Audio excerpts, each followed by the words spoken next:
Ooh, ooh, ooh. Ooh, ooh, ooh. It's time for the Power Lunch Live Show. Ooh, ooh, ooh. By Whitehouse. Every week it's time to tune in. For diverse voices, let the chat begin. Fun, free-flowing, unpredictable too. You never know what's coming, it's all up to you. The Power Lunch Live Show, come and see. Powered by random happenstance and serendipity. Michael Whitehouse is the host. Watch it live, you'll love the show the most. The Power Lunch Live Show, come and see. Powered by random happenstance and serendipity. Michael Whitehouse is the host. Watch it live, you'll love the show the most.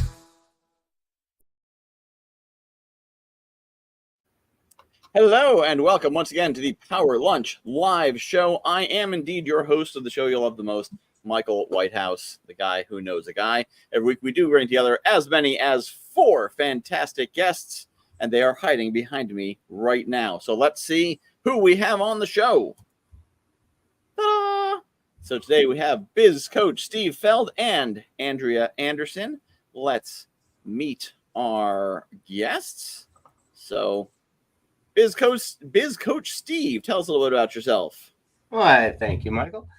Well, I am Biz Coach Steve Feld. I've owned and operated 8 different businesses, ran 3 others and doing turnarounds, and then I've also written 9 books about business for small business owners. I also mentor for areas like SCORE and Arizona Commerce Authority, among many others, and do presentations. My passion is to see small business owners survive and thrive and stop making business so dang hard. So business owners hire me to help remove that chaos, put in the systems and controls and the focus so they could build a long-term sustainable business. I'm happy to be here and looking forward to talking and helping everyone out. Awesome. Welcome. And Andrea Anderson, tell us a bit about yourself. Awesome. Thank you. Happy to be here. I am Andrea Anderson. I'm the CEO of Productive Environment Institute, and I live in Carolina Beach, North Carolina. And I'm excited to be here and share with you guys. What we do is we help business owners and professionals organize their time, space, and information so they can accomplish their work and enjoy their lives. So when we have business owners that are trying to run their business and do all kinds of things, and then they're dealing with paper clutter on their desks or overflowing from their filing cabinets or on their kitchen counter or wherever, as well as email and electronic information. So we help them declutter and then put in systems so they can stay organized and focus on what they're meant to be doing. All right. Yeah, I've heard about that clutter thing. I mean, it's not anything I deal with, of course, but I've heard other people may have clutter issues. Other people, yes. And I'm not going to rotate my camera to the left or to the right for the entire event. So there's nothing to see here. Trust me. 2 quick announcements before we get on to the conversation. First off, for anyone watching who has not yet gotten their ticket for JV Connect, you should do that because it is the dedicated networking event where you can meet awesome people and truly connect with them in a virtual space. September 10th and 11th, jv-connect.com. And an hour from now, give or take, is the Entrepreneur Village, which you can get to at guywhoknowsaguy.com/village. So if you enjoy watching the kind of people I hang out with, join me in the village to hang out with the kind of people I hang out with. All right, that's all my announcements. Okay, so I see that there's always some theme and alignment of the people who show up to the show, and rarely is it so clear about like, oh, your specialties match. How odd. Usually it's something like, oh, you're both from Guatemala. Interesting. Let's talk about that. But you're both about business and systems and bringing organization, bringing order out of chaos. So this will be an unusual show where we talk about like business stuff and systems and processes. So Steve is going to lead us off on his topic. So Steve, you got 3 to 5 minutes to teach us something. Oh, okay. One of the things I've been seeing, obviously, since the pandemic is a lot of business owners during the pandemic were trying to sell their business because business was down, life just got turned upside down. They didn't have the systems and processes in place to do any pivots. And the big thing I noticed is they had no long-term goals. So what's the purpose of your business? And I would ask that simple question, and I would always get the blank looks or the rambling on that didn't go anywhere. So that I knew there was a serious need out there. And a lot of people I knew were business brokers. So they were calling me up going, oh boy, Steve, you got to do something to help these small business owners. They didn't build a business. And there is a difference between building an income stream and a business. An income stream, and I've met many of these people, owner operator with probably their spouse and kids in the business, have had a great living, making $100,000 a year or whatever it is, and enjoying life. But then they want to retire.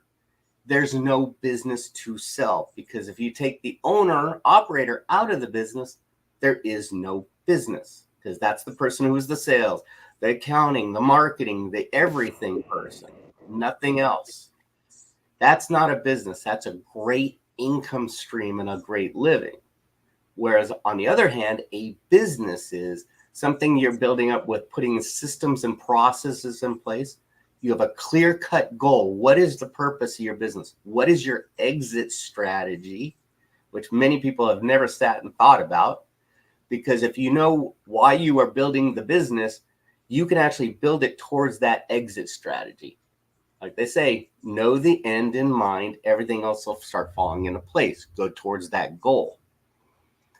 I'll give you an example. In one of my businesses, I said, I'm going to build this to sell it to either my competition or someone that's related in my market, a vendor or something. Everything I did in systems and processes, I built it towards to be sold. So I knew at the end of the day, if someone came to me with an offer, I can hand them my playbook, my operational guide, and I can hand them the keys to the business and walk away. I sold them a business. I'm creating a business. And then I've also had a business where I said, you know what, I'm going to be in this business forever. I'm going to build up the retirement income until I die and then just close it down. Well, economic downturn hit, kind of thwarted all those plans. I didn't build a business. I built a great income stream. So knowing that is like, you have to look at your own business. What is your end goal? Do you want to go to the beach, live in Tahiti, having drinks on the beach? Then let's build it to that so you can actually sell your business to someone that has the systems and processes in place where they'll buy it. Or you're just building it up to refill in your retirement income and going off of that. Or is it possibly legacy, passing it down to your kids? And I know we've had many conversations in many groups, Michael, that kids don't want your business. They don't. They have different passions and wants and needs. That's 8% of all businesses are legacy transfers. 8%. And those 8%, 6% of them, like 90% of that, they're just like, well, okay, I guess so, Dad or Mom. And the others are like in the business, running the business, really going to take it over. Because most businesses don't make it past 3 generations. So that's something you also think about. Or what about selling it to your competition or even breaking it up? I had one business where I'm going to make sure the assets were greater than the whole. And I did that. It was by accident. I was thinking about selling it, but then I realized my assets were greater than the value of the business. So I sold it that way. So I would say to anyone recommending that first, what is your exit strategy? What does retirement look like? What does after this business look like? I mean, I've owned and operated 8 businesses. Believe me, on my last business, I said I'm going to build it up. And once I lose the passion, I'm going to sell it off and I'm going to start a different business. And I did that from my last business to this business. And then now this business, I sold off 90% of everything because I started refocusing and doing some shifts. So I built it to sell bits and pieces of it. And I'm much happier by doing that. But have the goal, what are you going to do with your business? And if you need help, this is where, it's not just me. There's plenty of people out there that can be more than happy to help you out get that clarity. What is your exit strategy? And how do you want to make your exit? And let's build the business towards that. Yeah, I was talking to someone the other day about working with my daughter in my business. They said, "What if she's not interested in your business?" And I said, "Aha, this is where I'm playing the long game. My business has no focus. You may think I'm just unfocused. No. I am simply prepared for a massive pivot when she's ready to get involved." There you go. Oh, you want to open a cafe? That's fine. That's within my scope of everything. Yeah. So I'm actually playing the long game. I'm not just lacking focus. Yeah, I played the long game and then pivoted. Thank God I was building it and not knowing that I was building to pivot. Yeah, but no, I totally understand. 'Cause my father wanted me to take over his business, but never included me in that strategy, in that plan. Yes. I did actually end up working for him for a while. I'm like, I don't want to do this. He taught people with special needs to drive, and that was his calling. That was like what he was put on earth to do. It's not what I was put on earth to do. That is not my gift. Glad I did it. Learned a lot, but like I don't want no. That's not what I want to be doing. So, and I think it's a mistake a lot of parents make too. Is they don't bring the kids in on the conversation. That's like, you're gonna take over the business, right? I'm sorry, I'm gonna what? Yeah. Yeah, because when I was 28 was when he thought I was gonna start getting involved. Oh, Ooh. interesting. I laughed, Steve, when you said that they don't, your kids don't want your business, and they don't want your stuff either. They don't want your clutter. They don't want your stuff. And that's something. Yeah, Beautiful. That's something we run into, and Yeah. We actually have a client that she was not involved in a family, and it was a decades long family business. And she was not involved in the business at all, but now she has inherited it and inherited 8 decades worth of bankers' boxes of files and paper that she is now responsible for. So, and there was really no plan. There was no, hey, this is what you need to do, or here's how you handle this. And now she's got this all on her. So it's an interesting, I could see what you do was very, very helpful for her in that process. So yeah, there's a lot Yeah, to and You cover. didn't pass down a business, you passed down headaches.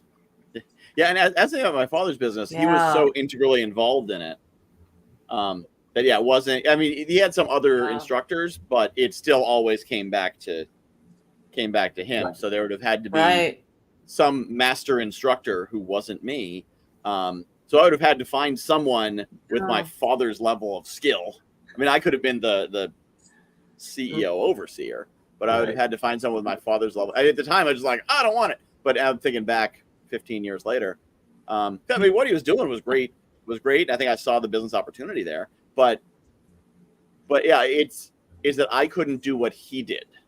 And there's some things that couldn't be systematized because someone has to teach the skill set, because it's not, it's not, a lot of businesses are more a matter of like, they work with a couple of vendors to bring things together and they buy ingredients and put them in the pot and cook them. This required like actual hands-on someone in the car teaching someone with a particular skill set and personality and experience set. And I think that's really, and that's the challenge. Something that's very hands-on is it's not just your processes. It's actually like how you do it and then how you transmit that exact twist to the wrist, that, how to pay attention for 2 hours on hair trigger and how to read the clients and who's about to drive off the road and who's not. And there's a lot to that needs to be somehow encapsulated to pass on. Oh, absolutely. Yeah, you're looking at the whole plan. I mean, even finances. So when you retire or sell your business, you're going to have a tax problem. And a lot of business owners don't realize that. Mm-hmm. And you're also going to have a legal problem. What happens if that person who's bought the business defaults? Are you carrying a note? Are you carrying paper on it? There's so many other factors that people are not aware of when it comes to. Have you personally guaranteed loans on the business? And I bought one of my businesses with the seller's money. So yeah. Wow. I didn't default. I paid him off. Yeah. Well, yeah, and that's the thing. Also, I think there's a lot of people who build themselves a job, which if that's you're doing on purpose, Right? Like I'm, as I am building my business, I'm not necessarily building a business. I'm building a money generating personal identity. I'm building a job that's not a job, but I fully recognizing I'm not building a sellable asset. I couldn't sell the guy who knows a guy. That's right. Because you're the guy who knows the guy. You're the guy. Nobody wants to buy the Power Lunch Live show. But I recognize that I'm doing that. So I'm not thinking I'm building a business. No. Because I'm not building a sellable asset. Although there are a couple of persistent revenue assets within it. But I'm not building a kind of sellable asset. I'm building, I don't want a job. I'm making my own job that works my way by my rules. But I'm not deluding myself into thinking I'm building a business because there's nothing to sell here. Yeah. There's always licensing and franchising too. I know someone who built a business just like yours, and someone goes, I want to do what you do. And they go, you can't, I'm the guy. And they go, wait a minute. Let me write all the things I do as the guy, and I'll sell you that system. Yeah. And you are now the guy. Yeah, that's an interesting way to. That's something I thought about too. Is because I do sometimes talk about like I am the guy who knows a guy, but you could be a guy who knows a guy, and I could teach. Yes. How to be a guy who knows a guy. That's licensed. The other guy who knows. Yep. The guys who know guys. Yep, that works. We're with some guys. And you could train and mentor people. Like that's what we do. Barbara, my business partner, has been known for many, many years as the paper tiger lady, taming the paper tiger. She still is the leader of that whole. She's a leader in the organizing industry, but then now we train and certify other consultants in her methodology. So now they have their own businesses. So our business is training and certifying them, and then they have their own business. So you can train and certify some guys who know some guys. Yeah. And even branch out. A gal who knows a gal. Yeah. A gal who knows a gal. Exactly. And that's how I know you haven't read my book. Because my book explicitly says guy is gender neutral. Oh, okay.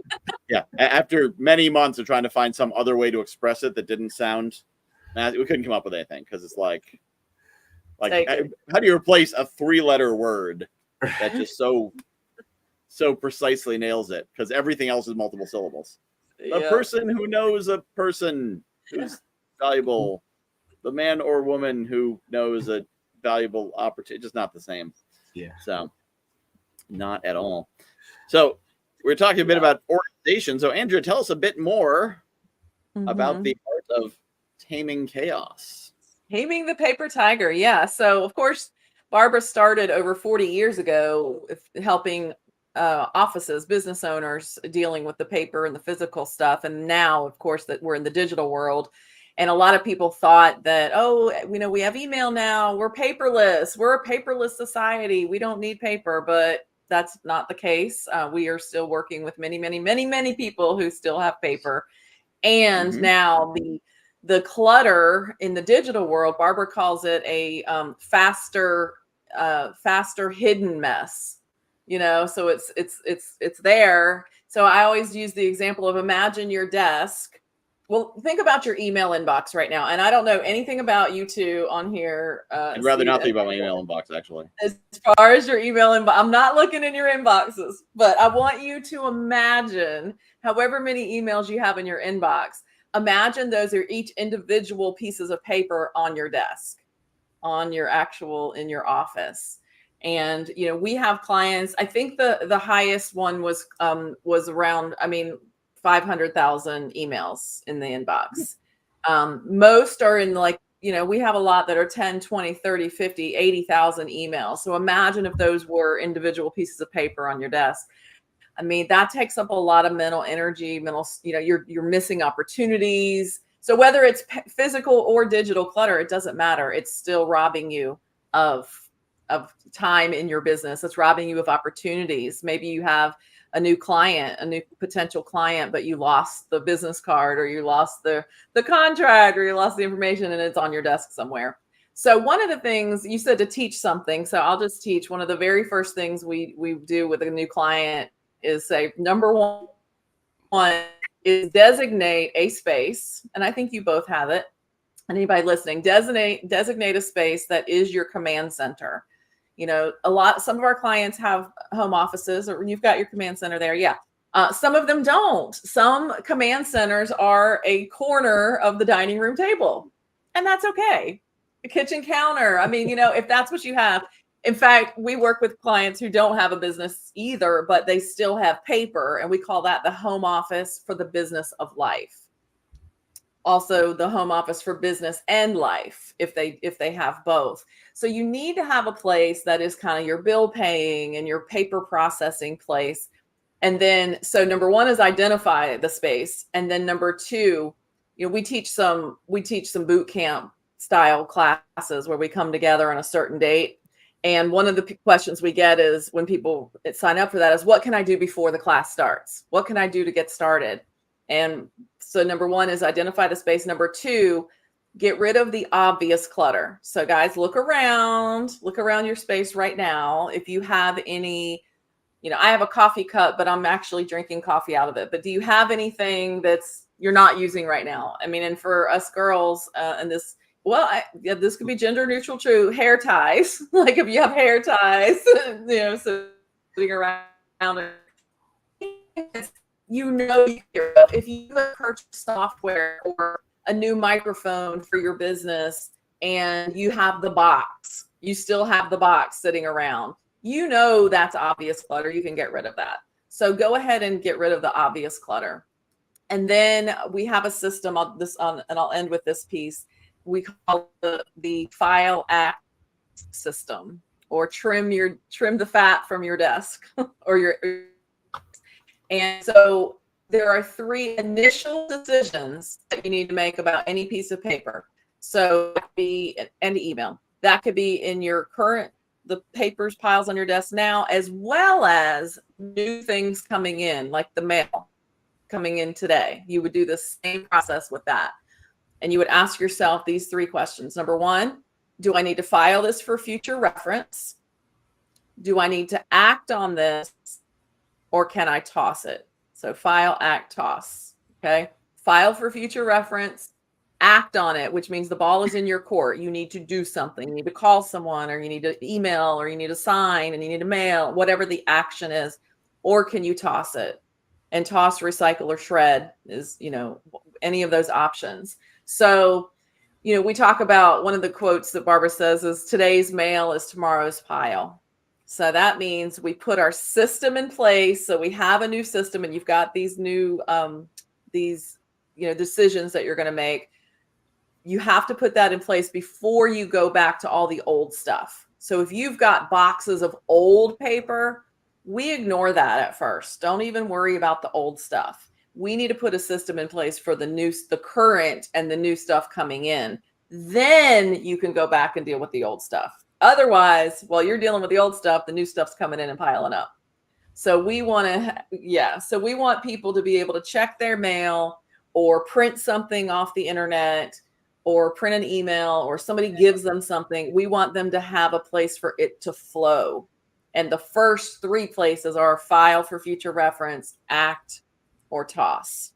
And then from there, you know, those are the pieces that we teach, is what to do with the file stuff. And I'll just say this, one of the things that is unique about Productive Environment Institute and what Barbara teaches, and how she got the name of the Paper Tiger Lady. There are all kinds of organizers out there, professional organizers, productivity consultants. Barbara solved the problem of how not just creating a filing system, but a finding system. Because a lot of times, once you file something, you don't ever find it again, because you don't remember what you called it. You don't remember what you named it. And we solved that problem. And that's how I found Productive Environment Institute, how I found Barbara. I was working in family preservation. I was working for a family counseling company, and my boss she would always say, you need to come organize my office. And I would go and do the traditional filing. I would alphabetize, I would label, I created all the little labels. I even color coded. I did every single thing under the sun that existed in the world of how to organize files, and nothing worked. She would come back and she would say, looks great. My office looks great. Thanks. But I can't find anything. And the easiest example of why that is, if you think of a filing cabinet and you have a file for your car. So you're going to label that car and you're going to file it under C. But then 6 months from now, you get something in the mail for your vehicle registration. And you go and you see, do I have a file for this? And you go to V, thinking vehicle. And there's nothing there. So you create a new folder called vehicle. Now you've got a folder in the top drawer under C, and now you got a folder in the bottom drawer under V. And then somebody else comes in and says automobile or something. And now you got 3 folders of all the same stuff, and you don't realize it. And that's just a simplified example, but we all have multiple files of things because we forgot we already had it. Then when you're looking for something, you're digging through all these things. So our system solves that problem. Barbara solved that problem 46 years ago and did it, on paper, basically creating a file index, creating an index of what's in your physical filing cabinet. And now we have a system that we do it, on the computer. So we bridge, here's the example. Like if you're looking for something in cyberspace, you're looking for something online, you just Google it, right? You just type in and it pulls it up from wherever it is. It doesn't matter what it's filed next to. Doesn't matter alphabetical or not. It's not in cyberspace. It's either looking for. But we couldn't do that in our own office. We can find things out there, but we can't find things in our own filing cabinet. Now we can. And so we created we help clients declutter, making decisions, and then create a file index for all the things that we keep. In fact, one of Barbara's books is called Organizing Paper at Home, What to Toss and How to Find the Rest. That's the key. And that's how we're different than any traditional productivity or organizing systems out there. Because our goal is to help you find anything you file in seconds. And Steve, back to you on that, because when somebody's trying to sell their company or prepare their company for potential sale, you want to be able to get your hands on things quickly and to be able to turn over not just the files, but an index and says, here's where all of these things are located, which filing cabinet, which room, which office, even a garage or a room down the hall. You can literally leave breadcrumbs for where everything is. So in a nutshell, that's what we do. Yeah, it's definitely important to be able to find, and even with, like I said, the digital can do that. A lot of my key documents I keep on Google Drive, and so that has Google search built into it, and that helps, but mostly. Yes. Not always, because still having the right systems is still pretty crucial, because sometimes it won't find the things you're looking for, and sometimes Google tries to help you, and you're like, I'm looking for this document. It's called JV Connect. They're like, oh, do you mean connections to JVs? And I'm like, no, I mean the one called JV Connect. Don't second guess me. I know what for. Exactly. It'll try to. Exactly. And our tool, it's gotten less helpful and more helpful actually now that your algorithm's improved. But for a while it was. Yeah. So we cross-reference. I know. I get it. We cross-reference between the physical and the digital, and that's another thing we run into with a lot of clients is that how with Google Drive and iCloud and Dropbox, all these tools, they start you out with free. 50, I know Google is like 15 gigabytes free, right? And then once you go past that, they charge you. So then what people do is they say, I don't want to pay, so I'm going to open up another Google account. And so I get 15 more free. And then they say, then Dropbox offers them something. $2 a month. I know. It's $2 a month. It happens. And it used to be free. I mean, all of it used to be free.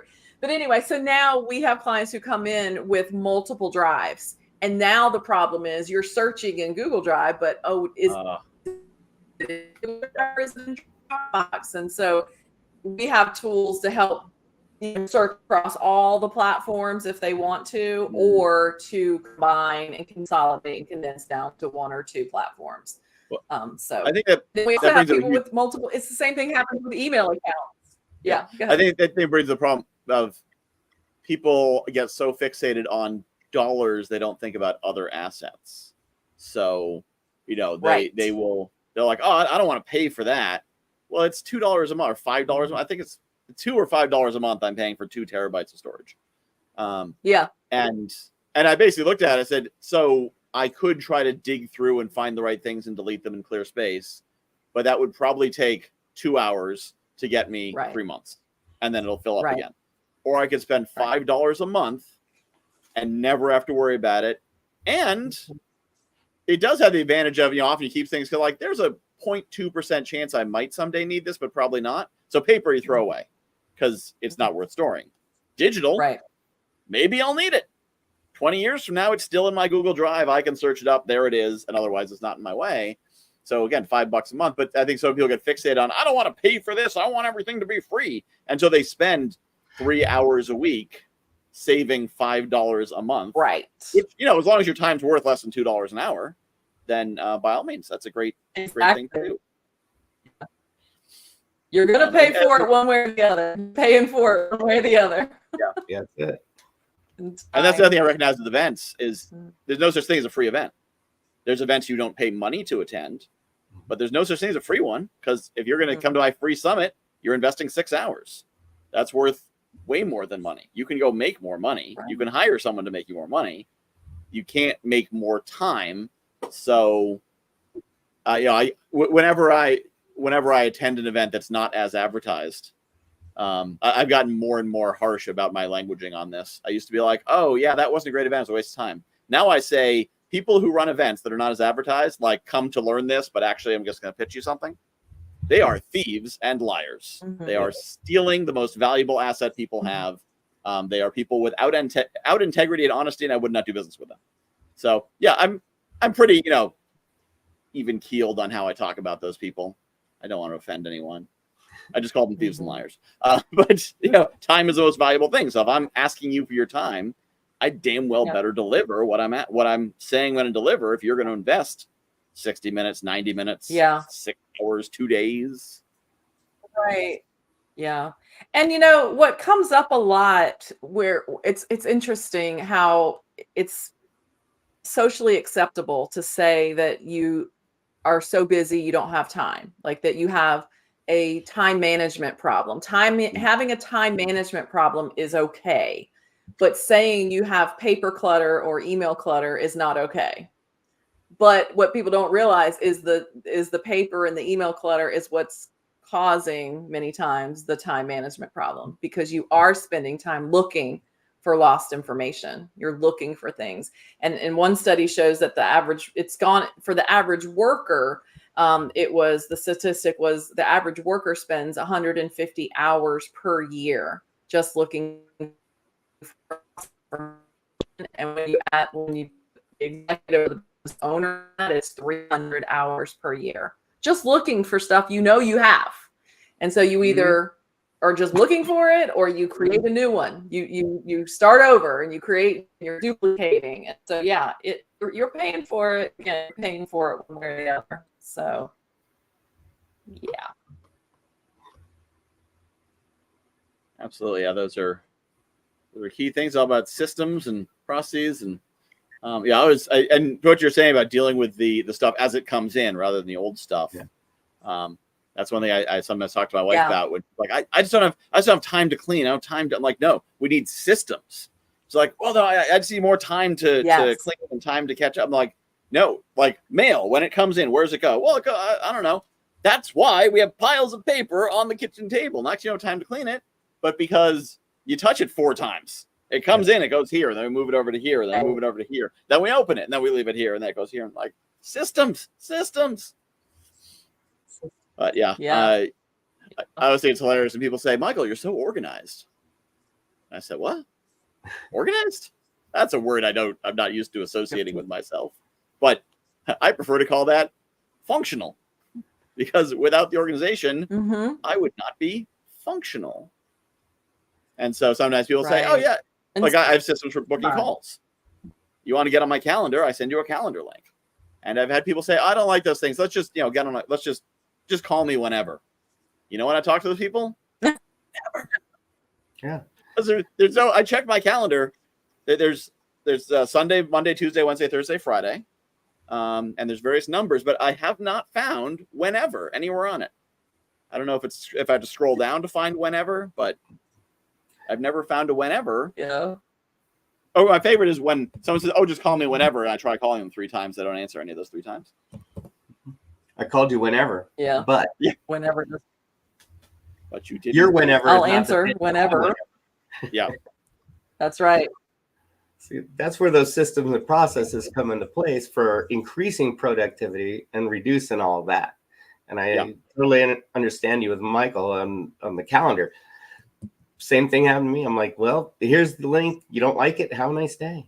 I do it for systems and your convenience as well as the proper way. So we're being professional businesses here. If you want to go loosey-goosey, I'm not the guy to talk to. I'll recommend you to someone else who I think is down the street or on the street in a van, and he'll help you out. Yeah. And I think some people's attitude of like, Well- I want to do it the old-fashioned way of, just one man calls another on the telephone. Well, that's not how the old-fashioned way is. One man's secretary calls another man's secretary and books a time for them to talk. Yeah. Or one man's secretary calls Agreed. another man's secretary and says, "Is Mr. Feld free right now?" "Yes, he is." "Okay. Mr. Whitehouse, Mr. Feld is free right now. Can you take the call?" It's never been just like one business owner just picks up a phone and calls someone. Yeah. Or at least not in any Well, time and that it's people are- also and it's Uh-oh, we lost her. Uh-oh. Hopefully she'll be back soon. But yeah, along those lines, the other thing I do with my calendar links is they often have questions in them. So my one-to-one calendar talks about like, who's your ideal introduction? What goals are you working on right now? How did we meet? What's your goal in this meeting? And be like, "Oh yeah, can we just do it this way?" I'm like, "Sure," but I'm going to need the answers to these questions before we get on the call. Because after, my first 500 one-to-ones where the first 20 minutes was, "How did we meet? Oh, I think it was this. No, I think it was that. Oh, yeah, Steven. Oh, yeah, Steve's a great guy." And then, well, guess we're out of time. Thanks for talking. Because they try to bypass the systems. Same thing with my summits. Yeah. People be like, "Oh, yeah, could I just not fill out this part of the application?" "Sure. You can also just not speak." We have a process. Like with my summits, I don't meet with speakers before I bring them on the summit because I run 20 summits a year. You get on, you're going to get on stage. You're either going to be good or you're not. Hopefully going to be good. And if you're not, you're never going on stage again. That's how I learned if you're any good. I don't need you to tell me for 30 minutes you're going to be good. I need you to show me. And so people be like, "Well, I didn't fill out the application like you told me to because I was waiting for us to have a meeting." I'm like, "Great. Well, the application deadline went by while you were waiting. There was a system. There was a process. You didn't do it. You don't get what you want." And I think also a lot of entrepreneurs need to learn that like you have a process, people follow your process or don't play the game. That's true. And you got to think, you as a business owner, doesn't matter what business you're in, your time is valuable. You hit on that. These things kind of reduce that wastefulness, the redundancy, just like paper clutter, everything else. We're getting rid of that up front before you're putting a pile of papers on my desk. So just by asking 2-3 questions, that pile of paper is gone. Yeah, that's true. And sorry, before I bumped off, I think my internet's wacky. But what I was going to say was when you have the appointment booked, it's like that you have their undivided attention and vice versa. If you're calling me on the fly, I mean, I could be walking my dog. I could be doing 15 other things, decluttering my email. I could be doing anything. And then I'm talking to you and I'm not really paying attention. So having the appointment, it's like, this is our time together. We are together and you have my attention. So I think it's a benefit to both parties. Yeah. Sure. In the first 5 minutes, like if you call me out of the blue, my first 5 minutes, I'm thinking, 1, what is the purpose of this call? And 2, do I have this time right now or not? I'm only half listening to actual content. Right. It's all assessing, like, do I need Right. to push the call off? If I do need to push it off, how am I going to push it off? How do I interrupt you to tell you you're going to talk later? How are we going to do that? Am I going to send you a calendar link or book a time right now? Like, there's way more going on in my head than what you want to be talking about. So yeah, you got me on the phone, but whether or not you're able to do something with it. Too, like, do you have time to talk today? Yeah, I got this time. Good, I'll take it. I put them on the counter. Mm-hmm. Now we're booked. Yep. And I know sometimes people are like, you sent me a calendar invite. Yeah. So you don't forget. Part of my 'cause system. You called me for the meeting. Yep. That's the other reason I like people to go through my Calendly link, is it automatically sends reminders. That's right. It's funny. I've had thousands. I don't know. I think it's like 3,000 or 4,000 meetings booked through Calendly now. And I've had maybe half a dozen people who complain they got too many reminders. It's 3 emails and 3 texts in 3 hours, 1 hour, and 15 minutes prior to the meeting. I've had maybe half a dozen people complain. And I've had a few people like, wow, your system's really insistent. Like, I want to make sure people show up. They say, oh, yeah, no, I totally understand. I love it. I might copy it. Those people, those tend to be great calls. But if they say, you know, your system's really pushy, I don't like getting that many emails. And I've learned if somebody opens the call that way, be like, I don't think we need to continue this call. We can go now. Because I've never had a call start that way that went well. Every call that started with them complaining about the system, they have not been fully engaged in it. They haven't been. It just has not been a valuable meeting. And as I'm thinking about this context of process and system, they're disrespecting the process. They are indicating. The other key thing is one of my questions is, can I add you to my email list? Which I actually say, like, can I add you to my email community and share valuable information? Almost everyone says yes. If someone says no, 70% chance the call doesn't go well. Because if they say, I don't want to get on your email list on using my networking call link, then they're basically saying, I'm not interested enough in you to read some emails that occasionally come into my email box, but I want 30 minutes of your time.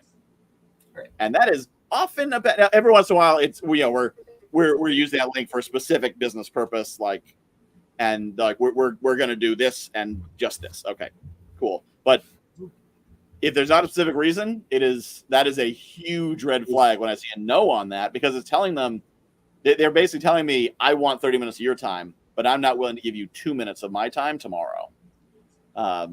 And that's it. Yeah, that's been a pretty clear indicator, which is funny because when I first put it in there, I thought, half people are going to say no. Who wants to be on my email list? Well, if somebody wants to spend 30 minutes with me talking to me face to face, they are probably also open to reading the emails I send out. Yeah, I just look at it as a very simple litmus test. It's a simple litmus test, nothing complex, but that gives you the quality of who you want to meet with. And I'll even do it, pre-pandemic with coffee meetings, right? I would camp out at a coffee place and hold all my meetings in one day, back to back to back. But if you didn't fill out the Calendly form, why are we meeting? What is your goal or objective out of this meeting? So when they came in, we did 3 minutes of small talk, 25 minutes of let's get this stuff done. Yep. And set up the next appointment, or I'll give you a resource or a connection and we go. Yep.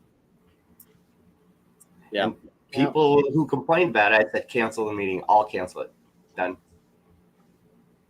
I don't need you to come and not show up now.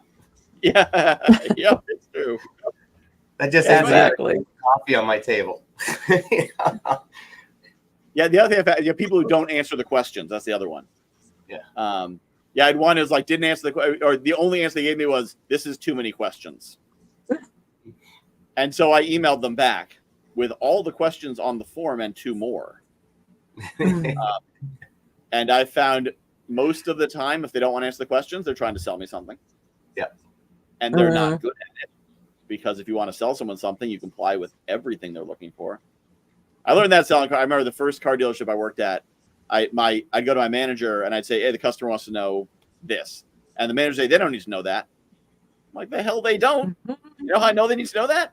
Because if I have a customer who says, what's the average rainfall in Brazil? You find out for me what the average rainfall in Brazil is. That's a test, and we just failed. And once I was working for a better dealership and had more access to the internet and had more control of information, I sold so many more cars because anything someone asked, no matter how stupid the question was, they're like, well, what would the payments be on this other car I'm not even looking at? Well, let me go find out for you. That'd be between $300 and $400 a month. And I'm like, oh, okay. And what about what kind of rubber? Where's the rubber come from in the tires in these cars? Oh, let me go look that up for you. And even I said, well, I'm not sure, but according to the internet, it's such and such. I'm like, cool. You jumped through my hoop. All right, now I'm going to buy a car from you. You jumped through 3 hoops for me. I like you. That's how rapport works. Yeah, I don't know if you did this. I wish it was my idea, but someone told me a long time ago with the sales calls that it's going to be a sales pitch to you is give them a calendar link. It's just a special one that you're charging them to get on your calendar. Yeah, I'll listen to your pitch. Mm-hmm. Or whatever. I have that. Heard so many people and they come back like, I have to pay to be on your calendar. Yes, you do. You're wasting my time. Yeah, I have one of those. I got it from someone. I can't remember who I got it from. Or I may have come up with it myself. I don't remember which. But yeah, it was because Calendly just has a charge for appointment. Yeah. I'm like, hey, because that's for the right person. If they've really qualified you, if they've really qualified you and you're like, no, I have this product for you. You're going to want it. It's worth $10,000. Mm-hmm. Yeah. Here, Steve, have $100. I'm that confident that I can deliver value to you. Because what do you pay for a lead on a high ticket plan? Exactly. Hundreds of dollars. So the idea of paying someone $100 is not a terrible strategy if you're selling high ticket, because it shows you're serious. Like if someone reached out to you and said, listen, I want to make a pitch to you. You have no reason to listen to me. So tell you what, I will either give you $100 or I'll donate it to a charity of your choice. Because I want to buy 25 minutes of your time to explain this, because I am so confident you're going to be excited about this. Ian? I imagine a lot of people be like, well, you're clearly in, so okay. Because obviously it makes sense. The salesman's time is invaluable to the salesman, obviously. Yeah. The way they waste it. So. And it works another way too. It's like if I want to be on, let's say, Michael's calendar, and he says, I'm going to charge $100 because you're going to just ask me questions because I want information. Fine. If I know he has the information and all the resources I am looking for, I will come there with my questions ready to go. Here's my money. And I've done that with someone, and they said, for 20 minutes, it's going to be this. Here's my money. They knew I was serious.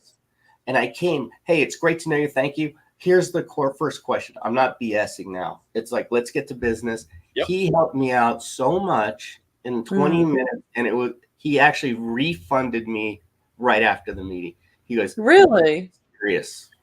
Wow. And I was like, okay.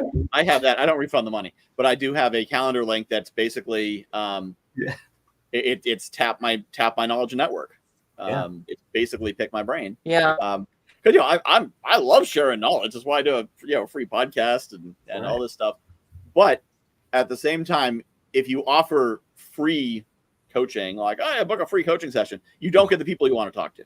Right. You're going to get people who are going to whine and complain and argue with you and mindset issues. Any friend of mine who reaches out and say, hey, how do I get a job? How do I, I'm severely in debt. How do I get out of this? I'll get on a call with them for 30, 40 minutes for free to help them out. But you want me to do mindset work? You got to pay me. That's work. Yeah. Like telling you how to get a job, that's not work. I can explain how to get a job. And I did it on TikTok once. I did in 180 seconds. I did the entire networking to a job strategy. That's not hard to explain. But when you're like, well, I've tried that, nothing works, and nobody's hiring, and I'm too old, or I had someone the other day who somehow ended up on the phone with me, who was talking about speaking. And she said, she was talking to someone. She's like, well, I was talking to a 70-year-old guy, and he was getting booked. I'm like, of course you're getting booked. You're 70. Because as we know, 70-year-olds get booked for speaking gigs all the time, and it's easy for them. I'm like, what? I have never heard that before. Nope. But it was such a mindset issue of just like, oh, well, it's because of me. It's because of traits about me. I can't get booked. And meanwhile, I'm looking at this person's profile, and I'm like, everyone wishes they were you, because she checked so many boxes of categories people want on the stage, but she couldn't see that. She could only see like people are saying no to me, so it must be me. It's not what I'm doing. Clearly, it's Wow. nobody wants to, they're racist, they're sexist, they're this, they're that. Yeah. So, have you guys heard of Minnect? Minnect. I think that's the name of it. Minnect. I have not. It is. Are you familiar with Patrick Bet David? PBD. He started it, I believe, Minnect, and it's exactly what you guys are talking about. It's a platform where you can go on as what am I trying to say? As an expert, and people can come in if they want to talk to you. They can pay if they want to connect with you. They can pay money to text you and text back and forth. They can text you a question. Or if they want to talk to you, they can pay for 15 minutes of your time. And a lot of celebrities are on there. I have a little while when I turned out I looked. I mean, to talk to Patrick Bet David, it's like thousands of dollars to talk to him for 3 minutes. But other regular people, $20 for 15 minutes or something like that. But that's what people could, get to you and pay a fee, and you get paid. And of course, the platform Minnect gets paid as well. It's pretty neat. There's one called Owl. Go on there. There's one called Owl, which is similar, but Minnect, but Owl doesn't have texting. Oh, is it? So with Owl, there's an issue of like it's not really clear if you have a question who the right person to talk to is, and like who? Okay, with this, it's like you specifically go there in search of. I want to talk to.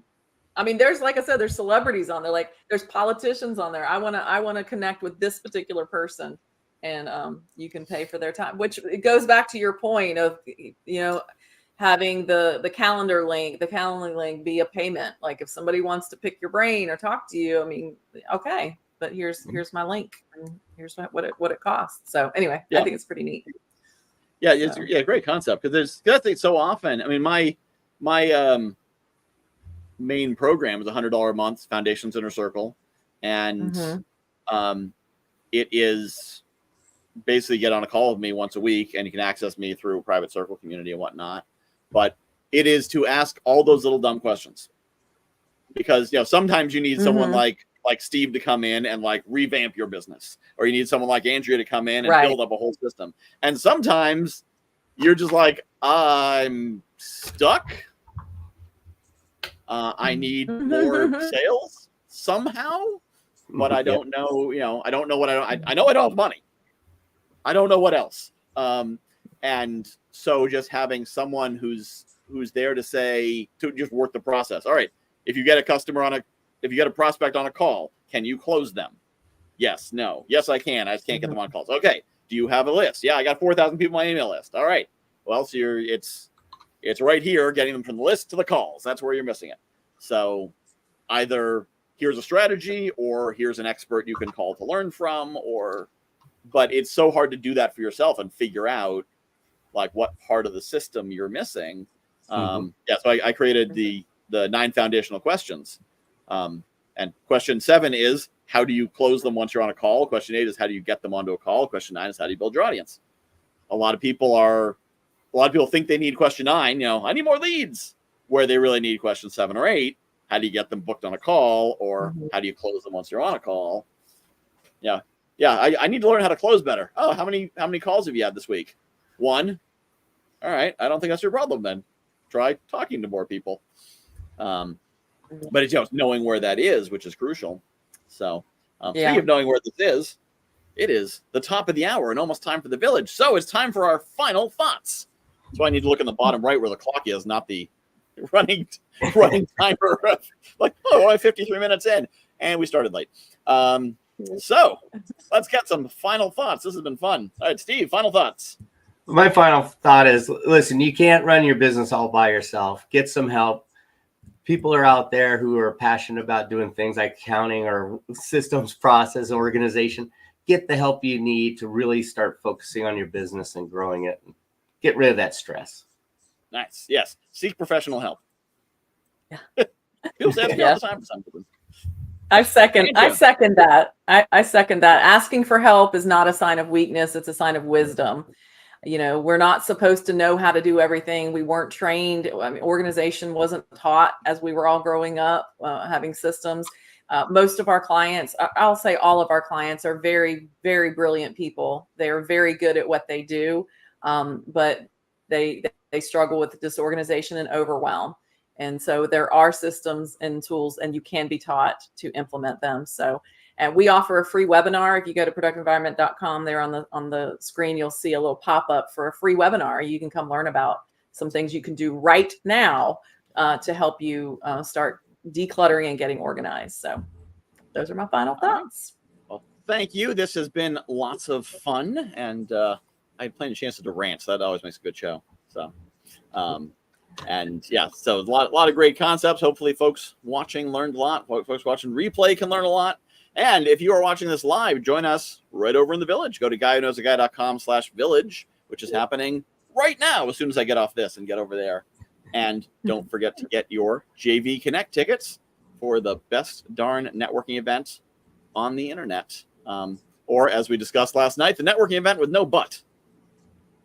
Okay, I got to explain that. Someone was telling me that, I was coaching someone last year, and they said, where do I use all the stuff you're teaching me? And so we can go to this event, but it's, there's not great people. You can go to this event, but the format's kind of a pain. You can go to this event, but the host talked too much.